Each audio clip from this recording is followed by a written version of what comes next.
Good morning, everyone. So glad to see you all here today. This is our 2006 series of the Congressional Biomedical Research Caucus. And as you know, we've always asked your offices, if possible, to give us any ideas of any topics that you're particularly interested in. You know, this year we're going to cover avian flu, cancer, gene therapy, HIV, and so we're always interested in the views you have. Our co-chairs this year, Sherry Bolduc, Lois Capps, Rush Holt, and Mike Castle, have fought really hard in the past to double funding for the NIH, as you all are aware. And of course, this year, the Congress, and this is in a bipartisan attitude toward the NIH, the Congress has struggled very hard to find funding for the NIH. On the Senate side, Senator Specter has with Mr. Harkin put an amendment into the budget resolution that raises the labor HHS function by $7 billion. And in the House side, Congressman Castle from Delaware has put in an amendment for $7 billion, and they're struggling over it. And we want you in all ways to try to help the NIH. Somewhere down the road, there's going to be a conference in the fall between the House and the Senate. And you know, Senator Specter and the House members always call the NIH the jewel of the federal bureaucracy. And I want you to think about it and try to help us at that time. And you know, one of our friends coming to this caucus over and over again during the past 10 years, when George Gekas used to chair it, and I think he came here because he was a friend of George Gekas from Pennsylvania, is Congressman Joel Heffley, who is here with us today, a distinguished member from Colorado, who has always shown the greatest interest in the NIH. Now today we're going to talk about how 2 to 3% of babies are born with a birth defect that may have chromosomal abnormalities. We're going to learn about significant improvements and options available to women to test for birth defects, and the goal of providing reliable information with less risk to pregnant women. And that's a long-time goal of all our researchers. And we're honored today to have with us a renowned scientist. He starts out, believe it or not, in Mississippi. This gentleman starts out in Mississippi, goes to Duke, I guess he gets civilized in Duke, and he ends up in Texas. So Dr. Joe Leigh Simpson is a graduate of Duke School of Medicine, and he's a resident and fellow at Cornell. He's also a professor at OB and genetics, molecular genetics, and he is the past president of the American Society for Reproductive Medicine. Also, he's the president-elect of the American College of Medical Genetics. So we're delighted to have with us today this wonderful scientist, Dr. Simpson.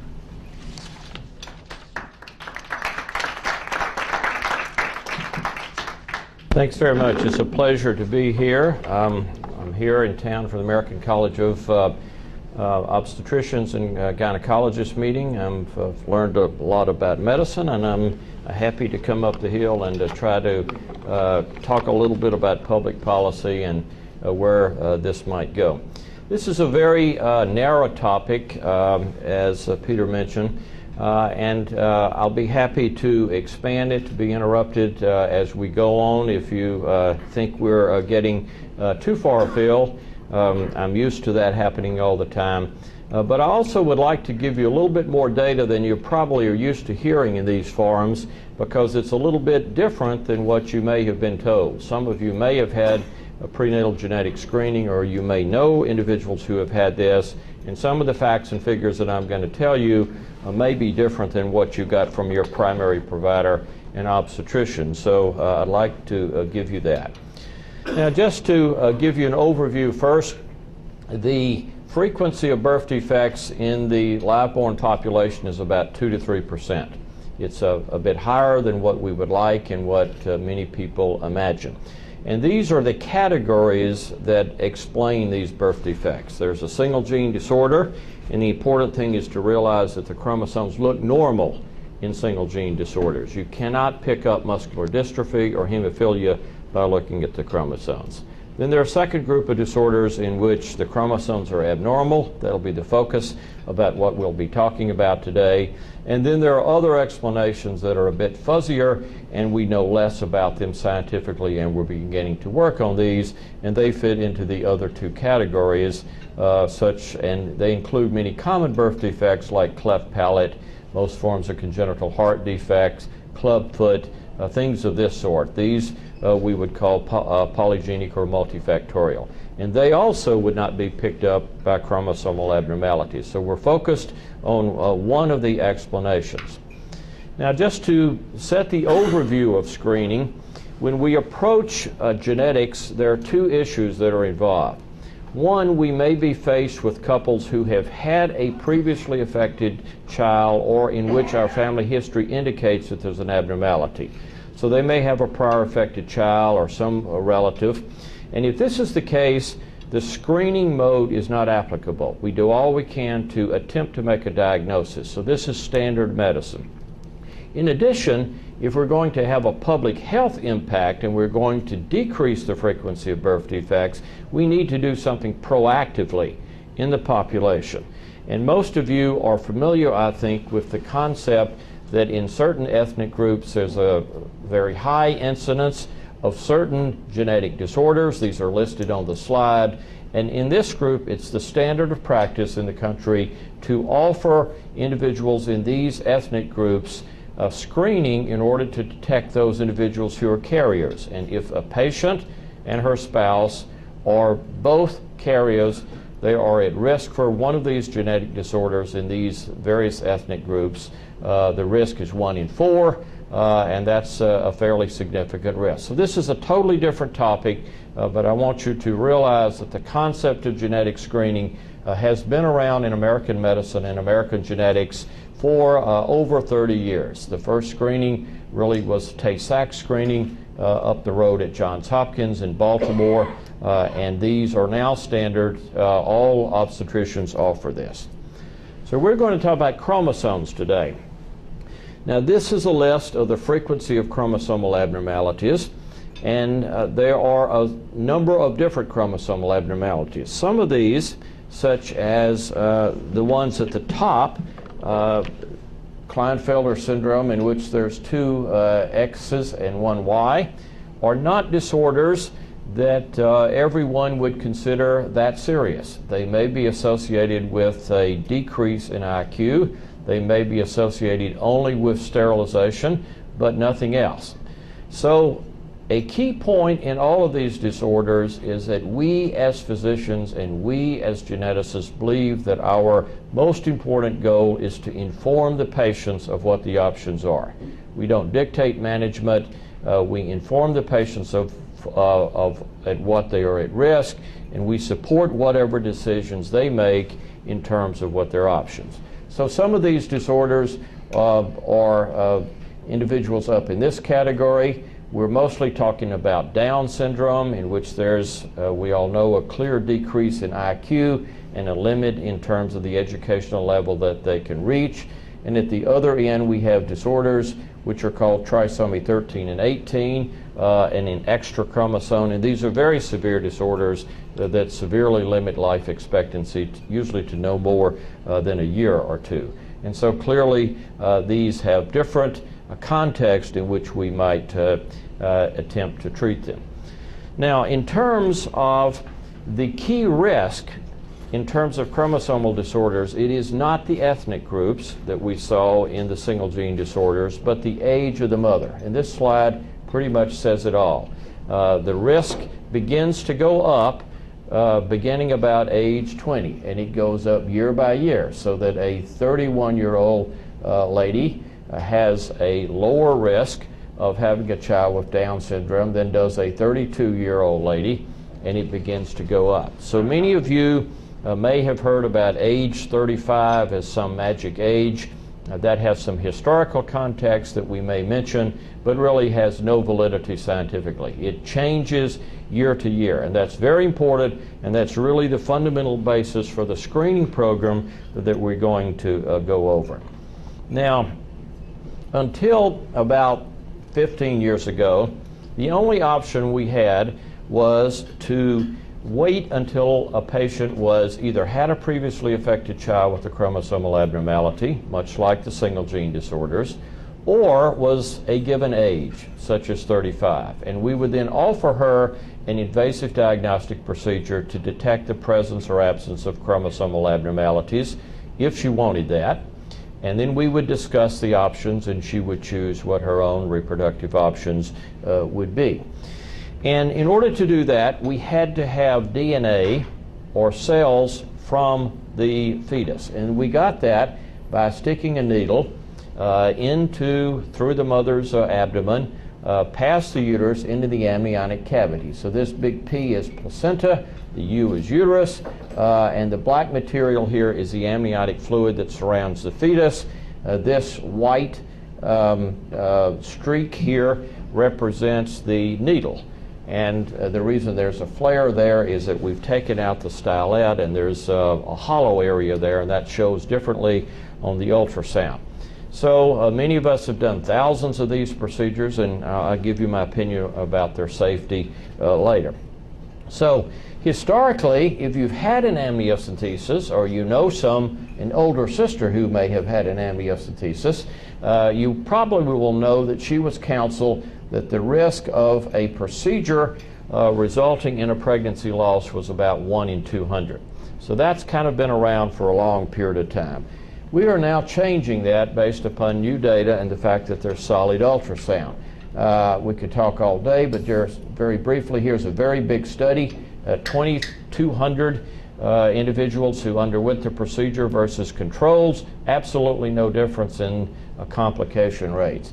Here's a study from the Aetna Women's Healthcare group, and you can see that they followed 28,000 U.S. women in the western part of the United States, and the procedure-related loss rate was probably no more than about 1 in 500. And again, to show you the results of your tax dollars at work, here's the results of an NICHD study published only in November in the New England Journal. And you can see that the total loss rate from amniocentesis is even lower than that, 1 in 600. So here's 1,600 women who underwent an amnio. Their loss rate after that procedure was 0.62%, 26,000 who did not, and you can see there's just a tiny difference. So it's not quite clear exactly what the precise risk is, but most of us believe that the proper figure that should be given to women considering an invasive procedure, which remains the only definitive way of making this diagnosis, is in the range of about 1 to 400 to 1 in 500. So that's an important figure to remember. The alternative to amniocentesis, which is performed from about 15 weeks upward, is chorionic villus sampling. So if you want to test in the first trimester, 10, 11, 12 weeks since the last menstrual period, you cannot do an amniocentesis because it's not safe to do so. So you need an alternative. And in this case, what we do is we tug a little bit of the placenta. The placenta is much like the grape-like clusters that we see on the table over here. You can pull a few grapes off, and the remainder does not disrupt. If you try to do that at term, that's not a very good idea whatsoever, because the placenta is much more organized. But here we can either stick a catheter through the cervix, for the vagina, up through the cervix, and aspirate a small amount of villi, or we can do the same thing transabdominally. And this technique has also been shown to be safe. This is also NICHD studies that were done in the late 80s and early 90s. And this is the bottom line here. The difference between the loss rate in chorionic villus sampling and amniocentesis was 0.26%. So you could argue that there's a little arithmetic difference, but it's really quite small and certainly represents a clear option. If you want not the NIH party line or my party line, since I do this procedure, this comes from an unbiased group called the Cochrane Database, which is a respected worldwide epidemiologic assessment of a whole host of controversies in obstetrics and gynecology. and you can see their conclusion that the risk of doing a CVS is about 1/3 higher than an amnio. So you can choose the amnio rate and you can accordingly look at it. The American College of OBGYN also believes that chorionic villus sampling is a safe procedure and is an acceptable to mid-trimester amniocentesis. So we've got these several options that occur. The only thing earlier is preimplantation genetic diagnosis. And this is really a separate topic that we can't cover, except I'll remind you that it is an option. In particular, it is an option for those individuals who wish prenatal genetic diagnosis and are uncomfortable or totally opposed to acting upon the results if it requires a clinical termination of pregnancy. So there is an alternative to be tested and transfer only normal embryos back. And that's again a topic that requires IVF, in vitro fertilization, but it exists. We have many patients that avail themselves of that particular option for that particular reason. And it would require sampling the very early embryo. Now, we've talked about invasive procedures, and the key thing here is that if you're going to do an invasive procedure, we can't do it on the entire population. We could, but it's probably impractical from a cost and a provider point of view. And yet we would like to know something about the pregnancy. And we would like to know about it not simply to detect genetic disorders, but as I'll show you in a little bit, in order to identify those women who are at increased risk for pregnancy complications. And increasingly, we're going to see, I think, as one of the great advances in the future, the ability of picking up the 5 to 10% of women who have high blood pressure problems, preeclampsia, and a number of other conditions or so. So that's where this is going. Yes, sir? Real quick, on the amniocentesis and CVS, do you have the statistics for the error rate of the actual test after the procedure is already performed? The error rate is very, very low. In terms of single gene disorders, it's almost unheard of. In terms of chromosomal abnormalities, occasionally you will get a discrepancy between the fetus as well as the sample, and there are a number of explanations for that. Sometimes there's more than one cell line that's present, and you've not detected it in prenatal diagnosis. The other issue that occurs that is the most confusing is that sometimes you will have a multiple gestation. One of the two twins will die, and you've sampled the fetus that died as opposed to the one that remained, or vice versa. But the error rate is extremely low, and in terms of many of these, virtually unheard of. But it's finite. It does exist. This is the area that we'd like to move to, and finally down to this area right here. So I'd like to briefly cover where we stand here, the controversies here, and I'd like to leave you with my vision about where we're going to be when, who knows what Peter will be doing 10 years from now, but when you cover this topic again, we will spend all of our time back down on the third category here. Now, what we'd like to do is to get away from the 35-year-old and say only if you're 35 do we have a procedure. What we'd really like to know is, are you at increased risk? And then no matter what your age is, let's test you or give you that option of testing. So the way we can do that is to look at other characteristics of the patient other than age and try to see if we can characterize those individuals as to having a risk that would justify doing an invasive procedure in which we otherwise would not have done that. And it turns out that there are a series of hormones that are associated with pregnancies with Down syndrome. So if you are a mother carrying a fetus with Down syndrome, your alpha-fetoprotein level is decreased, your unconjugated estriol, these names are totally unimportant, your obsessive compulsive, if you write them all down, I think, would be decreased. HCG, gonadotropin, the hormone that indicates you're pregnant, would be increased, and inhibin A would also be increased. Now let me show you in a couple of slides of the type that I would show to medical students how we use that information.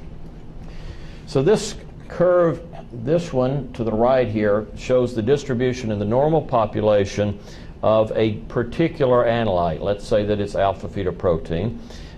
In pregnancies in which the fetus does not have Down syndrome.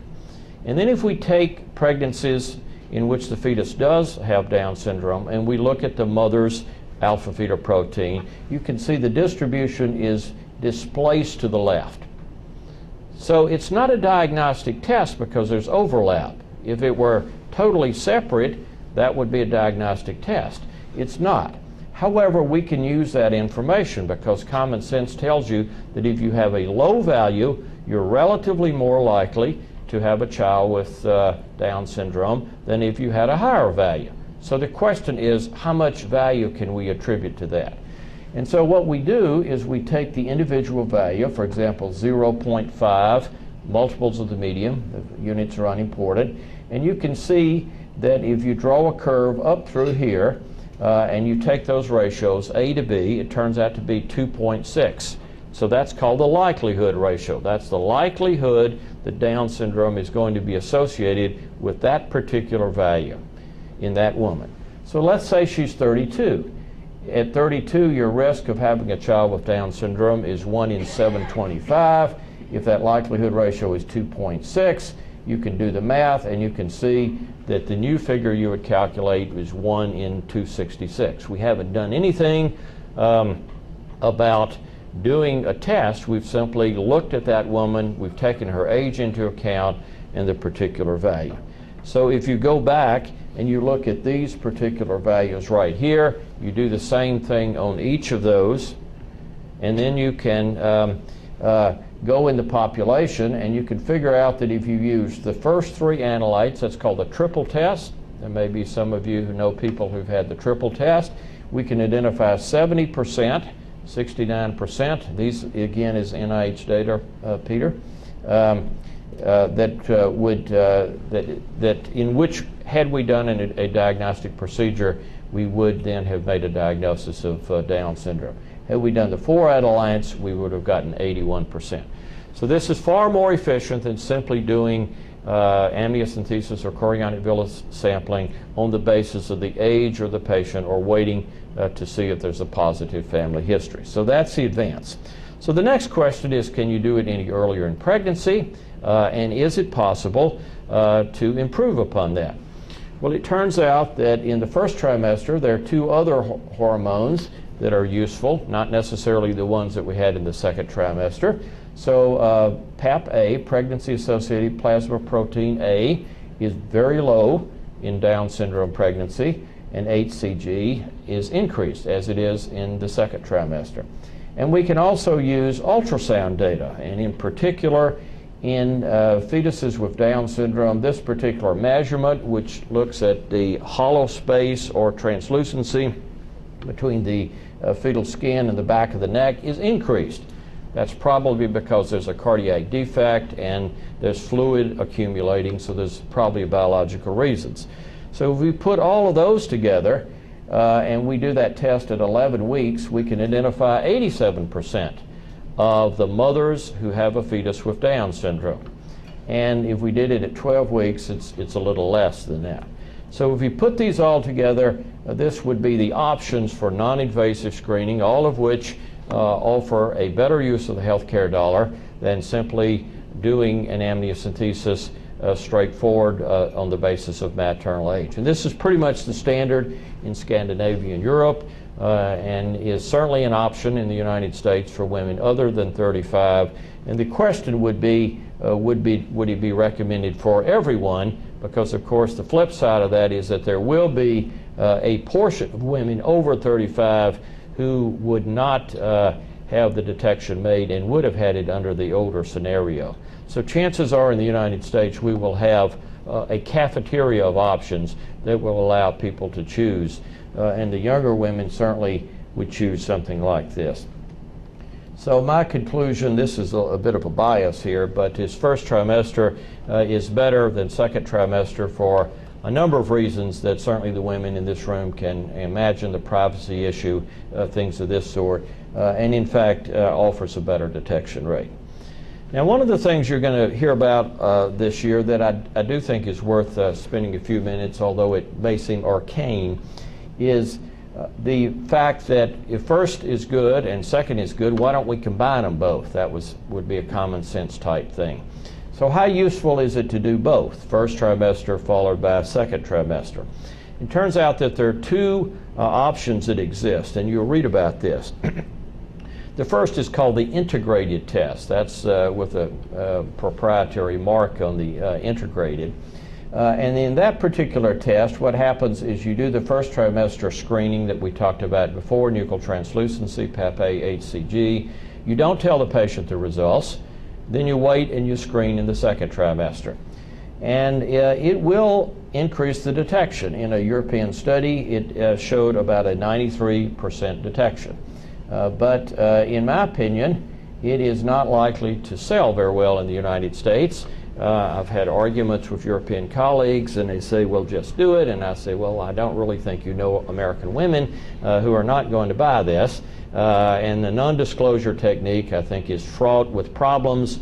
I'm an obstetrician. I pay malpractice insurance. I would be pretty uncomfortable in doing this, knowing that the patient may not come back for good reasons. Maybe they're off overseas in the military. Maybe they've moved, and yet we would have some very important information. So instead, an alternative that is likely to occur in the United States is to screen in the first trimester, give the patients the results. If it's very high, they're likely to go ahead and want to be tested in the first trimester. If it's very low, they may stop there and say it's pretty unlikely that the second trimester would turn it around. Or if it's in the middle, they would come back and screen again. So if they're not at high risk, then they could screen again in the second trimester. And the argument for years, the friends in the genetic community have heard this, is that if you do this disclosure, you lose sensitivity, you don't detect as many cases, and it turns out that that's just not true. When you really do the numbers, the detection rate is about 1 to 2% different.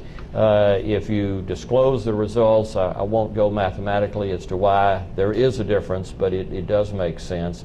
But in my opinion, not nearly enough to make any real difference. So I believe that in terms of policy for the United States, women will take their choice. If you come too late for first trimester screening, you've got no choice except the second trimester screening. If you come early, in my opinion, probably the best is to just do first trimester, get the results, and act upon that. If you are the type of patient that wants every bit of increased detection with the minimum risk of having a procedure, as for example you might if you had an in vitro fertilization pregnancy and you'd been infertile for many years, then you probably won't want one of these sequential tests. But we believe that the option will be a choice of these. Now I want to show you a couple of slides without going into to indicate that these tests are not designed exclusively just to pick up a fetus who may be abnormal. They offer great possibility in terms of high-risk pregnancy. Without dwelling into this, just let me show you here. Here are the same analytes that we've looked at. This is preterm birth, and look at the odds ratio, so that if you have Pap-A, the value of about 0.99 here, you have a vastly increased risk of having that. And finally, if you have a series of these, here's the odds that go up right there. And finally, in the future, I think where we're going to go, and Peter, I'll stop here so we can take some questions here. I believe where we're going to be going in the future is definitive non-invasive diagnosis. We have so far talked about ways in order to see whether you are at increased risk. since we're running out of time here, I won't show you these slides, but I can chat after. But there are two methods that are highly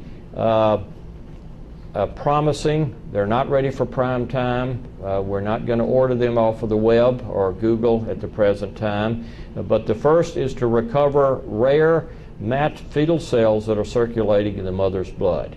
The mother has in her blood fetal cells, 1 to 2 nucleated cells per cc of blood, and it's been one of our interests and NIH's interest for years to recover that single cell and to analyze it genetically. We can do it, but it's complicated, it's tricky, and it's not consistent. The second area that we are actively working on is to recover the trophoblast from the cervical mucus that are lost as the pregnancy increases. All of you remember pictures from embryology of an embryo that's surrounded by this villi, but yet you remember, if you've been pregnant, that when the membranes rupture at turns, you don't see any of that villi. So it goes somewhere, and where it goes initially is in the cervical mucus, and it's obviously attractive to try to recover those cells in the cervical mucus and put them in a position for analysis. And I think that one or both of those methods are going to be available to the U.S. public sometime, maybe as soon as a couple of years, but certainly within 5 years or so. So we've got a lot of exciting things that are moving forward. And again, I'd like to leave you with the message that there's a series of options, and not only is it going to allow us to detect a host of genetic disorders for which patients can have their options, but it's also going to help us to identify high-risk pregnancies at an earlier stage. Thanks very much.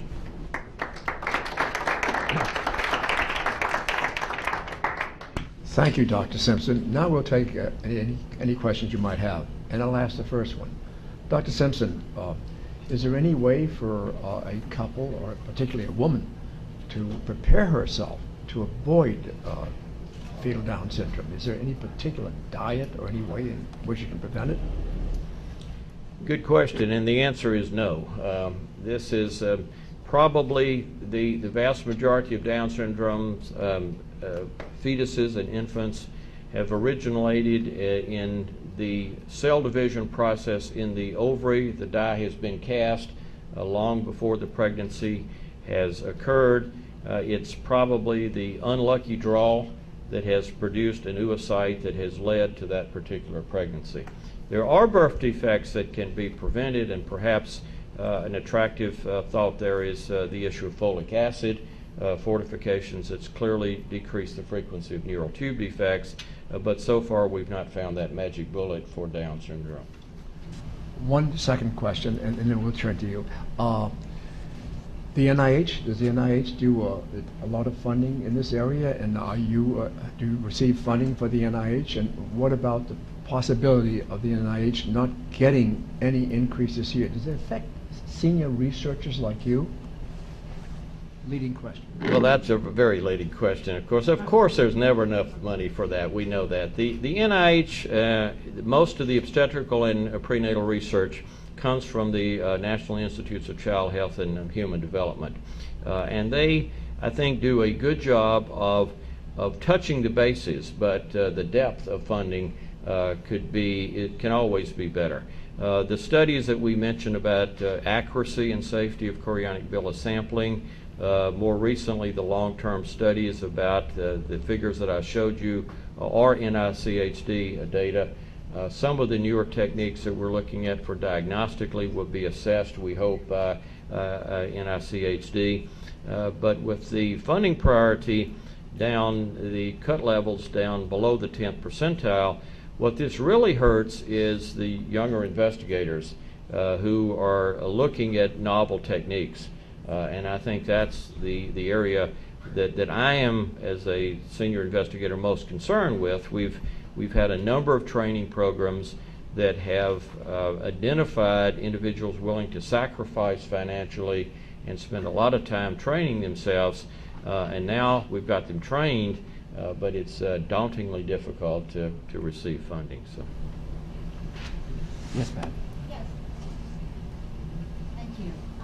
Assuming that you have identified someone as being high risk due to having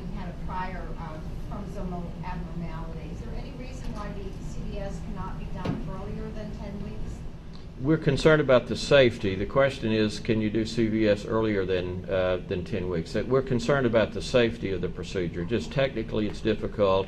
You may recall that there were some concerns about limb reduction defects in the early 90s. If you look at those, almost all of the cases that occurred were less than 9 weeks and earlier. So as someone who does CVS, it's a much smaller target. And common sense dictates that probably you can wait. So we can get an answer very quickly, and this can also be done in the privacy of the first trimester if the woman chooses that option, and in terms of following through with that. So the answer is that it has been done in certain groups in which action must be taken before 40 days, such as the Orthodox Jewish population. It is possible to do that, but for the broader public, a later CVS is recommended. Tim? Hi, Tim Leshin from the Genome Institute at the MIT. I wanted to ask you about if you've come across this baby gender mentor test, this test that gives people the option to figure out whether or not the sex of the baby in a very early stage, and what you think how that relates in terms of what you were talking about at the end of trying to test the mother's blood for these abnormalities. Yeah, again, a separate topic. First of all, I don't know anything about it, and I don't know anybody who does know anything about it except the company that's advertising directly to consumers. They've not published this in a peer review fashion.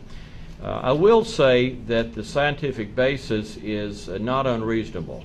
If you do molecular studies of women carrying a male fetus, then you should be able to easily pick up, and we can do this all the time. We're not doing it for gender selection or family balancing, but as a control really in our experiment to see that we truly have fetal cells.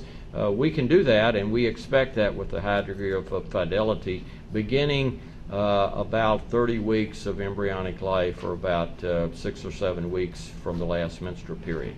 So no question that you can do that, and I think that should be the standard for some genetic test already, such as RH sensitivity is probably the one that's the most prominent. The problem is that there are errors that can occur with that. The biggest error that can occur is that if you have your husband involved in that test, your husband's got a Y chromosome. We've all watched CSI, right? So we know that the DNA can be scraped off the skin, and that's a contaminant. So you've sent in the sample, which is on a filter paper, and it's positive, but not because there's a fetus there, because you've got a husband around. And so if you do it correctly, it ought to work. And from what I understand, there's already class action litigation that has been done, and it's not because the biology is lacking, it's probably because the other quality controls haven't been rigorously and robustly put into place. Yes, yeah, just a moment for the mic. Okay. Thank you. Hi, I'm Susan Paul from Congressional Research Service. When you were talking about the rates of fetal loss from amniocentesis, I compared it to what we had heard 20 years ago when I was having amniocentesis, 30 years ago. Is it that the numbers have been calculated more reliably, or has the risk gone down in the past 25 years? Both. It's worth, since you were a so-called victim of the previous counseling, to go over. The NICH did a study in 75, I guess, was published, and it was the original study, and it was what's the risk of amniocentesis. That was one of the slides I quickly went over, in a group that didn't have an amnio versus did, and the difference was 3.5 versus 3.2%. Both of those figures are high by today's standard. But the difference was 0.3%. There was no statistical difference even back then. But people said, well, you know, you're sticking a needle in, there must be a difference. So let's call it 0.5%. And that's where that figure came from. Honest to goodness, the people that did that and wrote the report are still around. So it was not a rigorous figure to begin with. Second, however, that was done without ultrasound.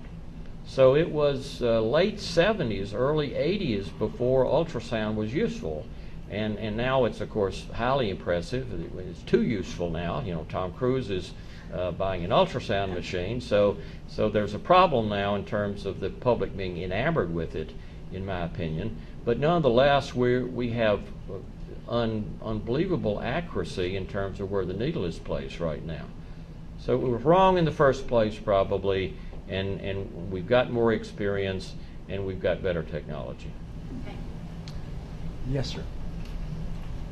Landon Huber, the Department of Health and Human Services. Simpson. All right. In your second alternative procedure, you talked about finding the cells within the mother's bloodstream.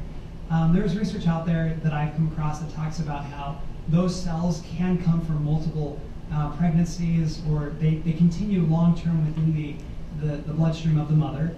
And is there research going on that you believe will be successful in identifying which cells are contributed to the current pregnancy, and how far along are we to seeing good research that can actually detect that accurately?